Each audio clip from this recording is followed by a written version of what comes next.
ওম অখণ্ড সংহিতা বা অখণ্ড মণ্ডলেশ্বর শ্রী শ্রী স্বামী স্বরূপানন্দ পরমহংসদেবের উপদেশ বাণী পঞ্চম খণ্ড। মানসিক ঘনিষ্ঠতা বর্জন। শ্রী বামুনি বললেন, ছেলেদেরও উচিত নয় মেয়েদেরও কথা ভাবা, মেয়েদেরও উচিত নয় ছেলেদের কথা ভাবা। অগণিত অবস্থায় ছেলে মেয়েদের মধ্যে দৈহিক নৈকট্য যাতে কম হয় তার ব্যবস্থা সমাজে করা রয়েছে। তার সদুদ্দেশ্যের পানে তাকিয়ে যথাসাধ্য সামাজিক বিধিনিষেধ পালন করা উচিত। কিন্তু দৈহিক দূরত্ব রাখার যে সামাজিক ব্যবস্থা, তার তো প্রকৃত উদ্দেশ্য মানসিক ঘনিষ্ঠতা বর্জন।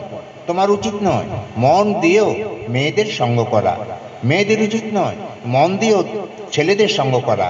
মানসিক ঘনিষ্ঠতায় মানসিক উদ্বেগকে বর্ধিত করে। উৎকণ্ঠিত চিত্ত নিয়ে কে কবে শান্তি লাভ করেছে? সঙ্গ করো ভগবানের। শেষে বাবা বললেন, সঙ্গ করো ভগবানের, দেহ হও তার, মনে হও তার।